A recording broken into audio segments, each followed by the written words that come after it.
네, 성도 여러분, 오늘도 주님의 영광이 충만한 거룩한 주일입니다. 한 주간 고생하셨는데 주님 안에서 평안히 안식하는 거룩한 주일 되시기 바라겠습니다. 이제 마음을 정돈하시고 묵상기도 드리심으로 9월 둘째 주일 예배를 하나님께 드리겠습니다. 기도합니다.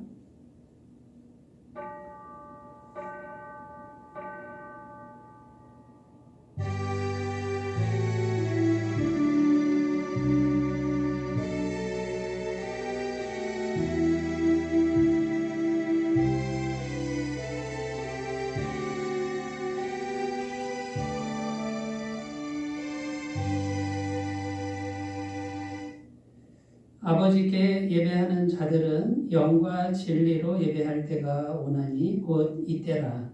아버지께서는 자기에게 이렇게 예배하는 자들을 찾으시느니라. 아멘. 좋으신 하나님 아버지, 인생의 무거운 짐을 지고 광야 같은 세상에서 살아가는 저희가 십자가 아래에서 쉬기 원하여 성전으로 올라왔습니다. 육신의 건강을 잃은 성도들에게 강건함을 주시옵소서. 고난이 너무 심하여 삶의 의지가 꺾이고 절망과 불안 속에서 떨고 있는 성도들에게 용기를 주시옵소서. 죄악의 늪에서 허덕이며 심판과 죽음을 두려워하는 자들에게 죄사함의 기쁨과 부활의 참된 소망을 주시옵소서. 삼위일체 하나님께 예배하는 이 시간 우리의 몸과 마음과 영혼이 십자가 사랑으로 온전히 거듭나게 하여 주옵소서. 감사드리며 우리 주 예수님의 이름으로 기원하옵나이다. 아멘.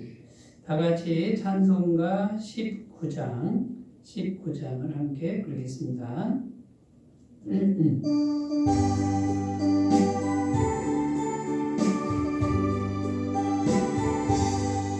찬송하는 소리에서 사람 기뻐하거나 하늘 아버지의 이름 거룩하도다. 세상 사람 찬양하자 거룩하신 하나님께 할렐루야 할렐루야 할렐루야.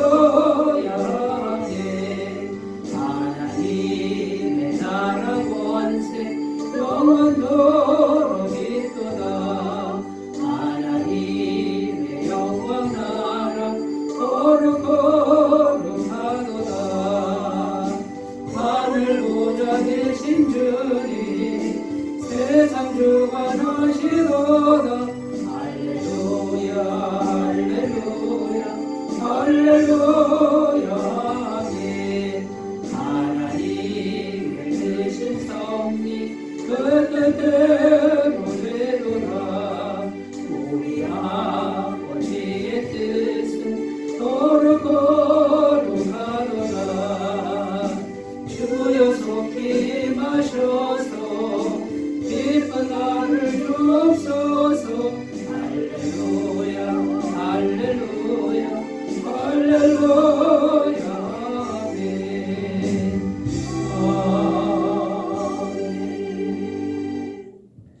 사도신경으로 신앙 고백을 드리겠습니다. 나는 전능하신 아버지 하나님, 천지의 창조주를 믿습니다. 나는 그의 유일하신 아들, 우리 주 예수 그리스도를 믿습니다. 그는 성령으로 잉태되어 동정녀 마리아에게서 나시고 본디오 빌라도에게 고난을 받아 십자가에 못 박혀 죽으시고 장사된 지 사흘 만에 죽은 자 가운데서 다시 살아나셨으며 하늘에 오르시어 전능하신 아버지 하나님 우편에 앉아 계시다가 거기로부터 살아있는 자와 죽은 자를 심판하러 오십니다. 나는 성령을 믿으며 거룩한 공교회와 성도의 교제와 죄를 용서받는 것과 몸의 부활과 영생을 믿습니다. 아멘. 오늘 우리에게 주신 하나님 말씀은 구약성경 스가랴서 4장 3절에서 6절 말씀입니다. 스가랴 4장 3절에서 6절 말씀입니다. 구약성경 1315페이지 1315페이지입니다.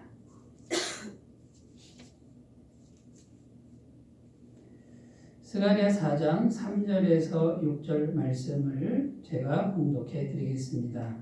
그 등잔대 곁에 두 감람나무가 있는데 하나는 그 기름 그릇 오른쪽에 있고 하나는 그 왼쪽에 있나이다 하고 내게 말하는 천사에게 물어 이르되 내 주여 이것들이 무엇이니까 하니 내게 말하는 천사가 대답하여 이르되 내가 이것들이 무엇인지 알지 못하느냐 하므로 내가 대답하되 내 주여 내가 알지 못하나이다 하니 그가 내게 대답하여 이르되 여호와께서 스룹바벨에게 하신 말씀이 이러하니라. 만군의 여호와께서 말씀하시되 이는 힘으로 되지 아니하며 능력으로 되지 아니하고 오직 나의 영으로 되느니라. 아멘. 오늘 말씀의 제목은 아무리 어려워도 성령으로 됩니다. 아무리 어려워도 성령으로 됩니다. 이런 제목으로 함께 은혜를 나누겠습니다. 예전에 아주 유명했던 소설 중에 낮은 대로 임하소서라는 소설이 있는데요. 그 낮은 대로 임하소서의 주인공이 누구냐면 안요한 목사님입니다. 앞에 보이지 않는 시각장애자 목사님인데 세계적으로 쓰임받는 하나님의 종입니다. 이분은 원래부터 시각장애자가 아니었습니다. 목사님의 아들로 태어난 모태 신앙이었는데요. 어릴 때 이미 성령께서 찾아오셔서 성령 체험을 이미 했던 그런 사람이었습니다. 그런데 이 성령님의 존재를 제대로 깨닫지 못하고 또 알지 못해서 자라나면서 세상 길을 갔다는 것입니다. 그 세상 길을 계속 가는데 마음 속에서 양심 속에서 계속 이렇게 성령님이 양심을 두드리는 소리를 지속적으로 들었다는 거죠. 들었으나 계속 그 양심을 무시했다라는 겁니다. 세상적으로 잘 나가는 인생이 되었으나 술 취하고 방탕한 삶을 살 수밖에 없었다라는 것이죠. 그러던 어느 날 눈이 보이지 않게 되었습니다. 그래서 모든 수단을 다 동원해서 눈을 고쳐보려고 노력했으나 효과가 없었습니다. 이제 눈이 멀어지고 나니까 사랑하는 아내, 자식, 가족들이 다 떠나버리고 그야말로 이제 혼자 남은 신세가 되었습니다. 너무 절망한 나머지 극단적인 선택을 하기도 했지만 그때마다 다시 살아났다는 겁니다. 그러던 어느 날 절망 중에 하나님께 부르짖는데 마음속에서 성령님의 음성이 들렸다라는 겁니다. 아주 분명하게 들렸는데 요한아 내가 너를 사랑한다. 구약성경 320페이지를 읽어보아라. 이런 경험은 흔한 경험은 아닌데요. 이렇게 구약성경 320페이지를 읽어보라는 이 분명한 음성을 들었다라는 겁니다. 앞이 보이지 않으니까 자꾸 자기 혼자니까 이 성경을 찾을 길이 없었고 찾아도 읽을 수가 없지 않습니까? 집안을 뒤져서 겨우 성경을 찾아서 길을 지나가는 학생에게 부탁합니다. 이 320페이지 좀 읽어달라고 부탁을 하는데 그 내용이 여호수아 1장 말씀이었습니다. 너의 평생에 너를 능히 당할 자 없으리니 내가 모세와 함께 있던 것 같이 너와 함께 있을 것이니라. 내가 너를 떠나지 아니하며 버리지 아니하리니 마음을 강하게 하라 담대히 하라.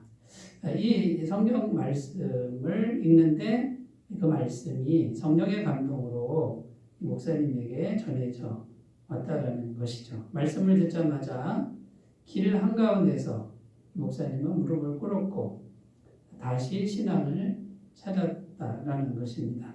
그때부터 이 마음속에서 들려오는 성령님의 음성에 귀를 기울였고 그 성령님의 음성, 양심을 두드리는 성령님의 음성에 전폭적으로 순종하는 삶을 이제 살았다라는 거죠.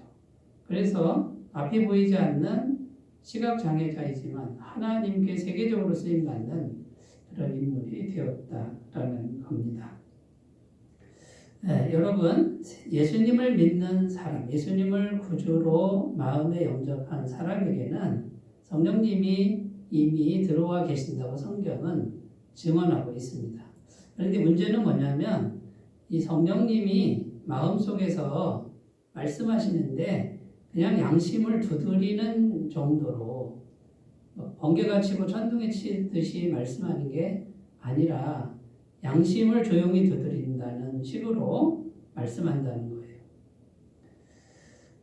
그리고 이 양심을 두드리기도 하고 또 믿음 좋은 사람을 보내서 충고를 하기도 합니다. 그리고 교회 오면 목사님의 설교를 통해서 설교 말씀 중에도 마음에 와닿는 말씀을 주신다라는 겁니다. 그런데 이렇게 성령님이 계속해서 말씀을 주시는데 사람들이 그 말씀에 순종하지 않게 되는 이유가 뭐냐면 수많은 다른 소리들이 들린다라는 거예요. 세상의 소리, 내 마음의 이기심의 소리, 탐욕의 소리. 합리화의 그 소리가 내 속에서 성령님의 음성을 이겨버린다라는 거죠. 그래서 자꾸만 하나님의 길과는 다른 길, 멸망길로 가고 또 비참한 고통의 길로 가게 된다라는 거죠. 그런데 여러분, 이 마음속에서 들리는 이 성령님의 음성만 귀 기울이고 정직하게 들을 수만 있다면 우리 예수님 믿는 성도들은 모든 삶에서 넉넉하게 승리할 수 있다라는 것입니다. 자, 오늘 본문 말씀의 내용은 어떤 내용이냐면 스가랴서지 않습니까? 그러니까 스가랴라고 하는 것은 선지자 이름이에요. 스가랴 선지자에게 말씀이 임하고 말씀이 임하면서 환상이 보이는데 어떤 환상이 보이냐면 금 등잔대가 보이고요. 등잔대는 불을 켜는 기구죠. 그러니까 성막 안에 성소 안에 그 성막 안을 비추는 등잔대가 금으로 되어 있는데 금 등잔대가 보이고 감람나무 두 그루가 보입니다. 이 감람나무는 거기서 감람나무 기름이 등잔대의 기름이 공급돼야 불이 계속 붙을 수 있는 거죠. 스가랴 4장 3절입니다. 그 등잔대 곁에 두 감람나무가 있는데 하나는 그 기름 그릇 오른쪽에 있고 하나는 그 왼쪽에 있나이다. 오늘 말씀 3절에 이제 스가랴 선지자가 보고 있는 환상에 대해서 기록하고 있습니다. 근데 이제 스가랴 선지자가 이게 뭡니까 하고 이제 물어보는 내용이 오늘 본문 내용인데, 이제 먼저 해석을 하면 금 등잔대는 뭘 의미하냐면 성전을 의미하는 겁니다. 그리고 감람나무는 두 감람나무로 이렇게 되어 있는데 성령 충만한 사람 두 사람인데 스룹바벨과 여호수아 대제사장. 스룹바벨은 지도자입니다. 이스라엘 지금 상황이 이스라엘 백성들이 바벨론에 포로로 잡혀갔다가 다시 고향 땅으로 왔는데 고향 땅으로 와서 지금 뭘 하고 있냐면 성전을 새로 건축하는 일을 하고 있습니다. 지금 고향 땅에 왔는데 성전이 다 무너진 거예요. 하나님의 백성은 성전부터 세우는 거예요. 그래서 성전을 먼저 세우려고 하는데 이게 그렇게 어렵습니다. 너무나 어려운 거예요. 지금 어떤 상황이냐면 성전 건축을 하는데 그 지금 사마리아 사람들 그러니까 동족입니다. 같은 동족 남아있던 동족들이 성전을 세운다 그러는데 이거를 텃세를 부리는 겁니다. 못하게 하는 겁니다. 하나님께 예배드리려고 성전 건축하는데 개인적 감정 또는 자기들의 기득권 때문에 못하게 하는 거죠. 그 다음에 거기 이제 바벨론 총독이 있는데 다뜨네와 스달보스네라는 이 사람들이 사마리아 사람과 손을 잡고 이 스룹바벨이 성전 건축하는 것을 이제 못하게 막는 그런 장면이죠. 스룹바벨은 이 성전 건축의 지도자고 여호수아는 대제사장입니다. 그러니까 제사를 집례하는 대제사장도 와 있습니다. 이제 성전 건축만 하면 신앙이 회복되는 거죠. 근데 이 총독들이 지금 페르시아라고 하는 이제 나라가 바뀐 거죠. 페르시아가 세계를 다 정복을 했는데 그 페르시아 왕에게 상소를 올리는데 지금 이스라엘 백성들이 반란을 꾀하고 있다. 이렇게 모함을 하는 상소를 올립니다. 그러니까 이제 페르시아 왕국에서는 공사를 멈춰라. 이렇게 지금 명령이 내려온 이런 아주 절망적인 상황이었다라는 겁니다. 인간적으로 봐서, 현실적으로 봐서 이 성전 건축은 도저히 불가능한 상황이었다라는 거죠. 그런데 이 문제를 놓고 기도하고 있을 때 하나님의 약속의 말씀이 스가랴 선지자에게 임하는 겁니다. 이제 뭐라고 임하냐면 오늘 말씀 이제 6절의 말씀이 이 스가랴 선지자에게 임한 말씀이죠. 그가 내게 대답하여 이르되 여호와께서 스룹바벨에게 하신 말씀이 이러하니라. 만군의 여호와께서 말씀하시되 이는 힘으로 되지 아니하며 능력으로 되지 아니하고 오직 나의 영으로 되느니라. 자, 아무리 사람의 힘이 대단하고 사람의 능력이 대단해도 사람으로는 안 되는 일이다. 이거는 오직 하나님의 영으로만 가능한 일이다. 자, 현실적인 어떤 문제, 아무리 불가능한 어려운 문제도 사람의 힘으로 할 수 없느냐? 그러나 성령으로 하나님의 영으로는 가능하다. 이렇게 지금 약속의 말씀을 받은 것입니다. 자, 그 다음에 이제 어떻게 진행이 되냐면요. 이렇게 기도를 하고 있는데 약속의 말씀을 받았지 않습니까? 근데 페르시아 왕이 어느 날 책을 읽다가 옛날 고서를 읽다가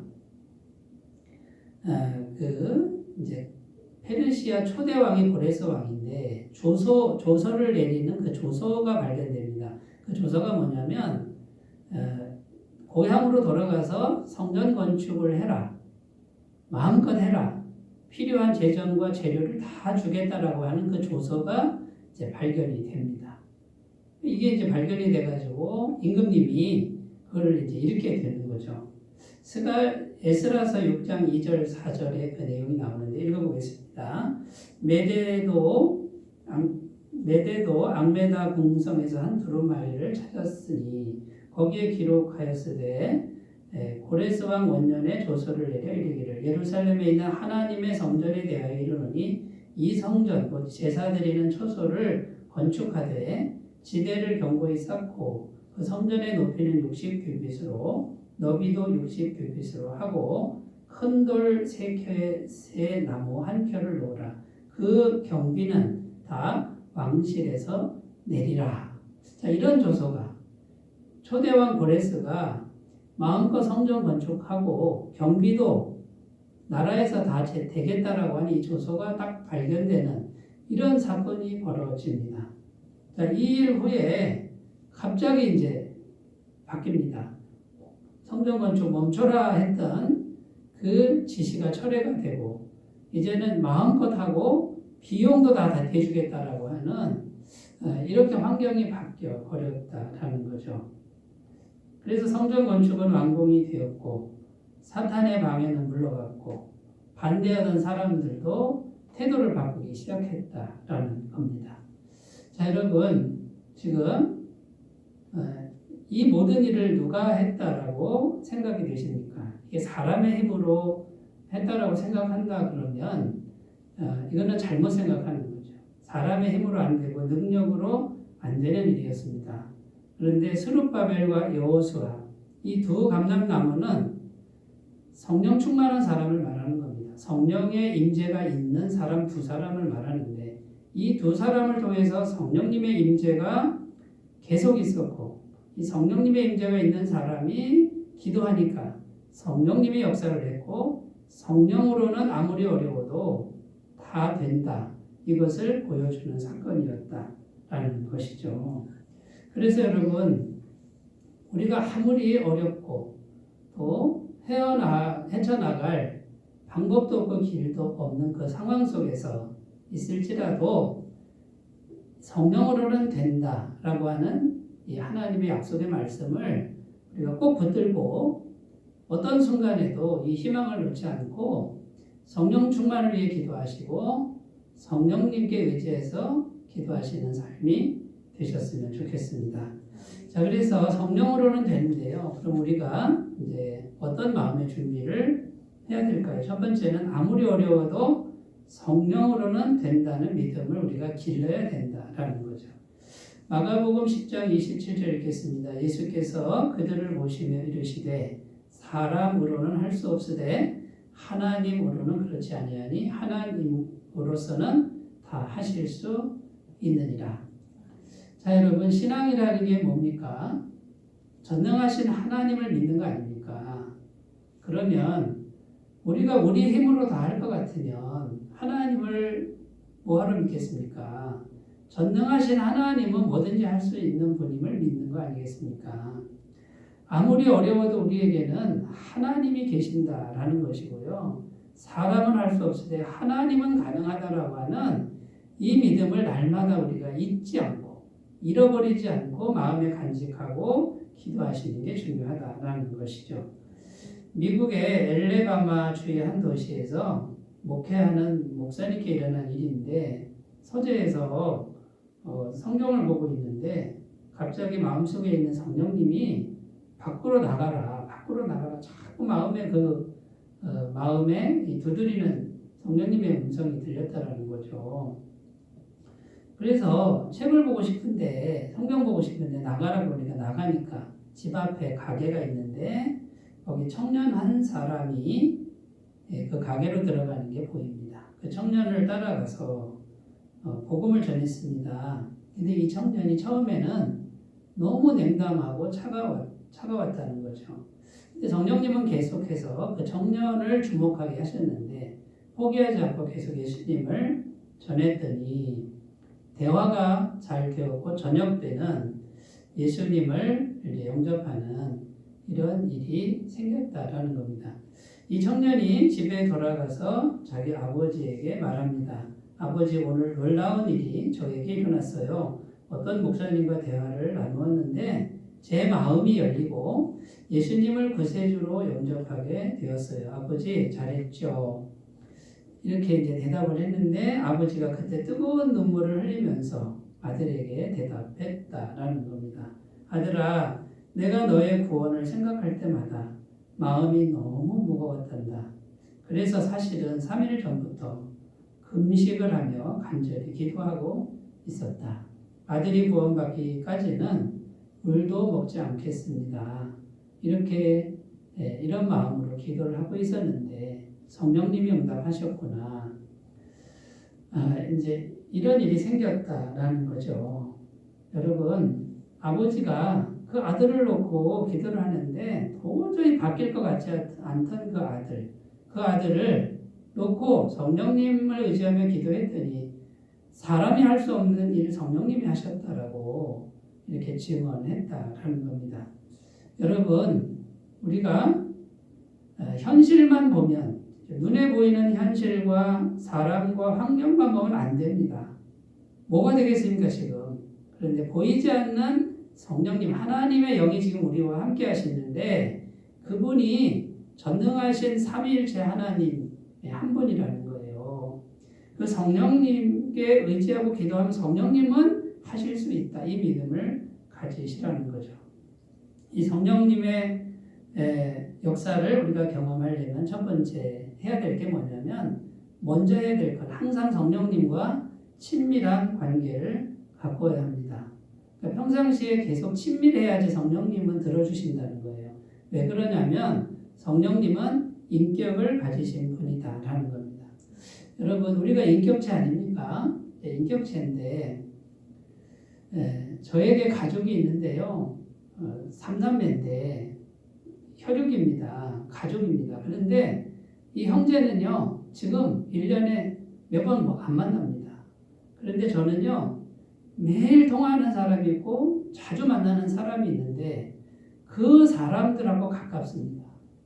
그 사람들하고는 속에 있는 얘기도 하고 비밀도 얘기를 합니다. 그러나 정작 피를 나눈 형제하고는 지금 친밀하지 않은 거죠. 물론 한 부모 밑에서 나왔으니 내 가족이라는 그 생각은 있습니다만 친밀함은 인격체가 평상시에 계속 교제를 해야 되는 겁니다.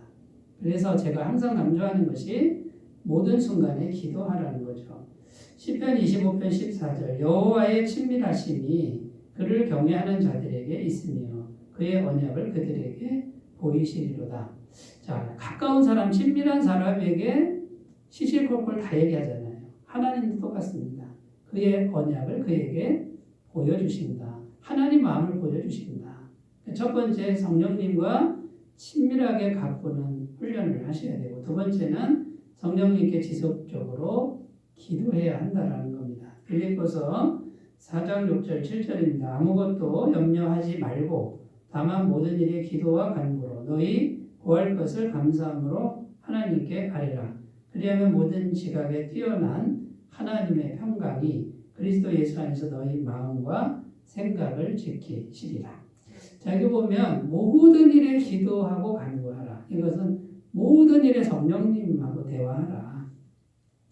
이렇게 하면 성령님이 우리를 위해서 역사하신다, 일하신다. 이걸 꼭 믿으셨으면 좋겠습니다. 세 번째, 이 성령님의 전능하심을 믿고 창조주 하나님이신 걸 믿고 성령님이 환경도 변화시키고 없는 것도 있게 하시는 창조하시는 것을 기대하는 거예요. 기대하고 기다리는 겁니다. 창세기 1장 1절에서 2절 태초에 하나님이 천지를 창조하시니라. 땅이 혼돈하고 공허하며 흑암이 깊음 위에 있고 하나님의 영은 수면 위에 운행하시니라. 자, 창세기 1장 1절 2절은 아무것도 없는데 하나님이 천지를 창조하는 내용입니다. 없는 데서 있게 하셨는데 하나님의 영이 수면에 운행하였다라고 증언합니다. 여러분, 성령님이 오시면 눈에 보이지 않는 분이나 살아계시고 전능하신 분이 없는 것을 있게 하시는 새로운 창조의 역사를 이루는 것을 꼭 믿고 기도하면서 기대하면서 기다리시는 그런 삶이 되시기 바라겠습니다. 자, 첫 번째는요, 아무리 어려워도 성령으로는 된다는 믿음을 기르라. 이렇게 말씀하셨고, 두 번째는요, 우리가 두 번째 준비해야 될 마음은 오직 기도로 하겠다는 결단을 해야 됩니다. 마가복음 9장 29절입니다. 이르시되 기도 외에 다른 것으로는 이런 종류가 나갈 수 없느니라 하시니라. 자, 여러분, 오직 기도로 하겠다 이 말은 이제 어떤 의미입니까? 내가 하겠다는 게 아니라 누가 하겠다는 거예요? 성령님이 하시도록 하겠다. 그게 기도로 하겠다는 뜻입니다. 기도하지 않는 분의 그 밑바탕에 깔려있는 생각은 무엇이겠습니까? 내가 하리라라는 거예요. 하나님은 필요 없고 내가 해야 된다라고 하는, 내가 열심히 해야 되고 내가 뭔가를 찾아야 된다라고 생각하는 한은 기도하지 않게 되고, 그 다음에요, 기도 안 하니까 성령님이 역사할 수 없다라는 것입니다. 구약성경에 모세라는 위대한 인물이 이제 나옵니다. 이 모세가요 40살, 40살 될 때 혈기왕성했습니다. 애굽의 왕자였고요. 힘도 있었고 돈도 있었고 자기를 따르는 사람들도 있었는데 이 40세 때 자기 힘으로 자기 민족, 히브리 민족을 구원하려고 하다가 엄청나게 실패하죠. 완전히 실패하고 살인자로 몰려서 미디안 광야로 도망을 이제 가게 됩니다. 그런데 80세가 될 때, 말하자면 이제 젊은 혈기 다 빠지고 이제 좀 늙은 나이죠. 아무 소망이 없을 그때에 자기 힘이 다 바닥에 날 때 성령이 찾아오십니다. 하나님의 영이 찾아와서 하나님을 받아들이기 시작하는데 이 하나님의 능력의 통로로 바뀝니다. 이때 모세는 자기 민족 200만 명이 넘는 그 수많은 민족을 애굽에서 구원하는 능력의 통로, 기적의 통로, 성령의 통로로 쓰임받게 되었다라는 겁니다. 이 80세 모세가 한 게 뭡니까? 오직 엎드려 기도하는 일을 했다라는 거예요. 홍해를 가를 때도 엎드려 기도하는데 성령이 오셔서 홍해를 가르고요. 광야에서 만나가 내리는데 어디 가서 양식을 구합니까? 엎드려 기도하는데 성령님이 만나를 그 엄청난 양의 만나를 40년 동안 계속 내렸다라는 것이죠. 여러분 성령으로 된다 이 말은요. 성령님이 하셔야 되는데 우리 인간편에서는요. 기도로 하겠다. 오직 기도로 하겠다라는 이 결단을 해야 된다라는 겁니다. 아직도 기도하지 않은 분이 계십니까? 너무나 안타깝고요. 기도하지 않는 것은 하나님 보시기에 굉장히 교만한 거고요. 그 다음에요. 기도하지 않는 것은요. 아직도 알량한 자기 힘을 의지한다라는 것을 우리가 꼭 기억하였으면 좋겠습니다. 예수님, 우리 주님 예수님, 전능하신 하나님이신 예수님도 모든 순간에 기도했다라고 복음서에서 증언합니다. 마가복음 1장 35절 새벽 아직도 밝기 전에 예수께서 일어나 나가 한적한 곳으로 가사 거기서 기도하시더니 정말 바쁘게 공생애를 사시는데 새벽 일찍 일어나서 기도했다 이렇게 되어 있습니다. 하나님과 단둘이 있는 그 시간을 절대로 양보하지 않으셨다라는 거죠. 누가복음 22장 44절 예수께서 힘쓰고 애써 더욱 간절히 기도하시니 땀이 땅에 떨어지는 핏방울 같이 되더라. 십자가에 못 박히시기 전날 밤 겟세마네 동산에서 예수님은 기도하셨는데 땀방울이 핏방울이 될 정도로 그렇게 기도하셨다. 여러분 예수님은 기도로 시작하고 기도로 과정을 연결하시고 기도로 삶을 마무리하시는 우리 주님이 그렇게 하셨다라는 것이죠. 사도행전에 나오는 성령 받은 사도들, 위대한 주님의 제자들, 이 제자들도 기도하는 것에 전심전력했다고 증거합니다. 사도행전 6장 4절 우리는 오로지 기도하는 일과 말씀 사역에 힘쓰리라 하니. 여러분 위대한 사도들이 선택한 게 뭡니까? 오직 기도하는 일, 말씀 전하는 일, 여기에 전무하겠다. 전심전력하겠다. 왜 이런 선택을 하는 걸까요? 여러분 기도할 때 전능하신 성령님이 우리에게 임재하시고 그 성령님이 우리를 통해서 기적을 행하시기 때문인 것입니다. 여러분 두 번째 오직 기도로 하겠다는 결단을 하시고 실천하셨으면 좋겠습니다. 세 번째는 뭐냐면 오직 기다림으로 하겠다는 결단을 해야 됩니다. 기다림으로 해야 된다라는 것이죠.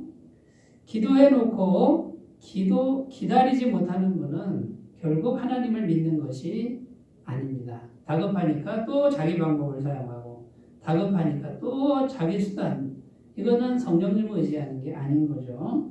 사도행전 1장 4절 5절 사도와 함께 모이사 그들에게 분부하여 이르시되 예루살렘을 떠나지 말고 내게서 들은 바 아버지께서 약속하신 것을 기다리라. 요한은 물론 세례를 베풀었으나 너희는 몇 날이 못되어 성령으로 세례를 받으리라 하셨느니라.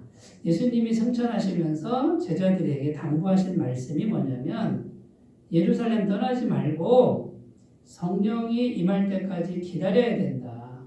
성령 받고 그 다음에 해라. 성령 먼저 임할 때까지 기다려야 돼. 이게 예수님이 하신 말씀인데요. 오늘날 우리들에게도 동일하게 주시는 말씀입니다. 기도를 하되 성령님이 임하실 때까지 기다려야 됩니다. 자, 성령님이 임하신다라는 게 뭡니까? 일단은 마음에 성령님이 임하시면요 평안이 오는 게 첫 번째죠. 마음이 편안해지고 담대해지는. 자, 여기까지도 아니고요. 여기까지는 이미 오신 거고 이제 언제 움직여야 되냐면 성경에 보면 구름 기둥과 불 기둥이 내 앞에 보일 때까지 움직이면 안 됩니다. 출애굽기 13장 21절 여호와께서 그들 앞에서 가시며 낮에는 구름 기둥으로 그들의 길을 인도하시고 밤에는 불 기둥을 그들에게 비추사 낮이나 밤이나 진행하게 하시니. 자, 이스라엘 백성들이 성령 충만하지 않았습니다. 무슨 성령의 기운 이건 느끼지도 못하는 영적 상태인데 육신의 눈에 분명히 보입니다. 구름 기둥, 불기둥이 보입니다. 여러분 오늘날 우리가 기도하고 기다리면요. 현실적으로 성령님이 역사하는 걸 현실적으로 보여줍니다. 아무것도 일어나지 않으면 가만히 계셔야 됩니다. 아무리 조급하고 다급해도 가만히 있어야 되는데 이걸 못 참고 또 자기 수단, 자기 방법을 꾀하는 사람들이 너무 많다는 거죠. 그런데요. 오직 기도로 하겠다고 기도하고 기다리면요. 평상시 없던 일들이 생기고 평상시 연락이 안 오던 사람들이 연락이 오고요. 그때 확인을 하는 겁니다. 이것이 이 사건이 성령님이 지금 마련한 사건인지 이 사람이 성령님이 예비하신 사람인지 그런데 언제 보내는지는 성령님이 결정하는 거예요. 그런데 이게 좀 길어질 수도 있는 거죠. 그러니까 인간 편에서는 답답하고 성령님이 기도를 안 들으시는 것 같다라는 의심이 들 때가 있을 겁니다. 그러나 그럼에도 불구하고 분명히 이게 보여주는 게 현실적으로 보여주는 사건과 환경과 사람 있습니다. 그때 보여주시는 만큼만 가야 이것은 성령님이 책임지는 일이 됩니다. 그런데 보여주지도 않았는데 내가 앞서간다. 이거는 내가 책임져야 되는 일이 되는 거죠. 내 능력, 내 힘으로는 아무것도 할 수가 없습니다. 우리는 능력 있는 사람들이 아닙니다. 무능한 죄인일 뿐입니다. 자꾸 이제 반복적으로 실패만 하고 계속 죄를 짓는 그런 일들만 생길 것입니다. 자, 그 다음에 보여주실 때까지 기다려야 되고요. 두 번째, 끝까지 신뢰해야 됩니다. 자, 신뢰하는데 어떤 마음이 드냐면 이러다가 내가 망하는 거 아닌가, 이러다가 내가 죽는 거 아닌가 이런 생각이 계속 찾아오실 것입니다. 자, 그때 이제 결단해야 될 게 뭐냐면 내가 죽어도 기다릴 것이다. 내가 망해도 주님을 신뢰할 것이다 라고 고난당하는 거 이거를 결심하고 성령님을 신뢰하는 태도가 필요하다라는 거죠. 다니엘서 3장 17절 18절 왕이여 우리가 섬기는 하나님이 계시다면 우리를 맹렬히 타는 풀목을 가운데에서 능히 건져내시겠고 왕의 손에서도 건져내시리이다. 그렇게 하지 아니하실지라도 왕이여 우리가 왕의 신들을 섬기지도 아니하고 왕이 세우신 금신상에게 절하지도 아니할 줄을 아옵소서. 다니엘의 세 친구는 죽어도 내가 여기서 죽어도 비참하게 죽어도 하나님만 섬길 것입니다. 하나님만 신뢰할 것입니다. 자, 여러분 신앙이라는 게 뭡니까? 하나님을 신뢰하는 게 뭡니까? 내가 망해도 주님을 신뢰하는 겁니다. 주님을 신뢰하지 못하는 사람은 자꾸 인간적인 방법을 쓰고 불법을 쓰고 세상적 방법을 또 사용하고 또 사용할 것입니다. 여러분 아무리 우리가 하나님 앞에 와서 예배드리고 기도해도 하나님을 신뢰하지 못한다 그러면 하나님과 상관이 없는 그런 삶이 된다는 것을 꼭 기억하셨으면 좋겠습니다. 말씀을 정리해 보겠습니다. 아무리 어려워도 우리에게는 성령님이 계시니까 성령으로 됩니다. 되는 길이 반드시 있습니다. 성령님이 하시도록 하는 삶이 되시길 바라겠는데요. 성령으로 된다는 믿음 가지시고 오직 기도로 하겠다는 결단하시고 기다림으로 하겠다는 이 결단을 날마다 세워가셨으면 좋겠습니다. 기도합니다. 하나님 아버지 우리가 인생을 살면서 절체절명의 위기에 다다를 때가 있습니다. 그때에도 성령으로는 된다라는 믿음 주시고 기도로 하겠다는 믿음 주시고 신뢰하며 기다리는 이 훈련을 잘 할 수 있도록 도와주옵소서. 예수님의 이름으로 기도드립니다. 아멘. 다 같이 찬송가 191장을 부르겠습니다.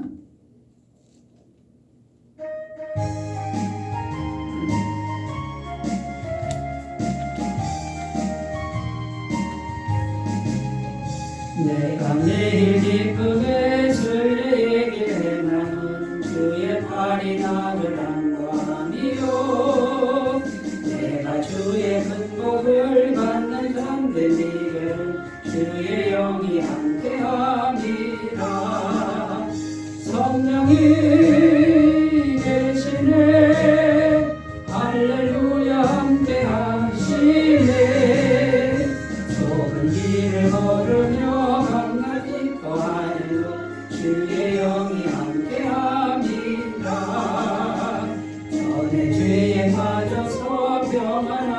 없을 때 예수 십자가의 공로 힘입어 그 발 아래 엎드려 참된 평화 얻음 주의 영이 함께함이라. 성령이 계시네 할렐루야 함께하시네. 좁은 길을 걸으며 만나 기뻐하며 주의 영이 함께함이라. 나와 동행하시고 모든 염려하시니 나는 숲의 새와 같이 기쁘다. 내가 기쁜 마음으로 주의 뜻을 행함은 주의 영이 함께함이라. 성령이 계시네 할렐루야 함께하시네. 좁은 길을 걸으며 만나 기뻐하며 주의 영이 함께함이라. 세상 모든 욕망과 나의 모든 정욕은 십자가의 힘이 못을 받네. 어둠 밤이 지나고 무거운 짐 벗으니 주의 영이 함께함이라. 성령이 계시네 할렐루야 함께하시네. 좁은 길을 걸으며 만나 기뻐하는 주의 영이 함께함이라.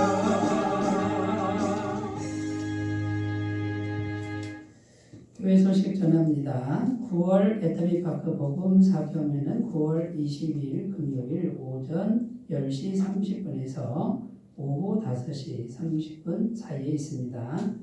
많은 참석과 공연을 부탁드리겠습니다. 남녀선교회 분기회 9월 마지막 주인 9월 24일 주일 오전 예배 마치고 분기회를 가져주시면 감사하겠습니다. 시간과 장소는 선교회별로 정하시면 좋겠습니다. 여성교회에서 교회에 김치 냉장고를 헌물해 주셨습니다. 감사합니다. 또 송악식품 오현자 권사님께서 떡볶이를 보내주셨는데 예배 후에 골고루 나눠드리겠습니다. 감사합니다. 다른 광고 주보 참조하시고 찬송가 1장 부르신 후에 축도로 예배를 마치겠습니다.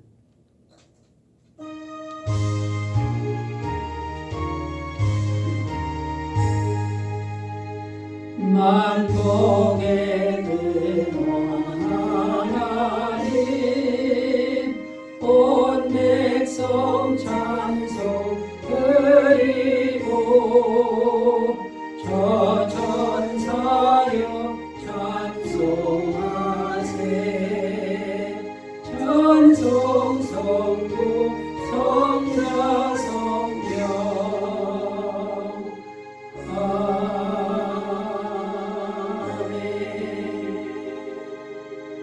이제는 우리 주 예수 그리스도의 은혜와 하나님 아버지의 무한하신 사랑하심과 성령님의 감화감동 교통 그리고 기도하는 자에게 무엇이든 되게 하시는 은총이 예배를 드리는 모든 주의 백성들 위해 영원토록 함께 하시기를 간절히 축원하옵나이다. 아멘.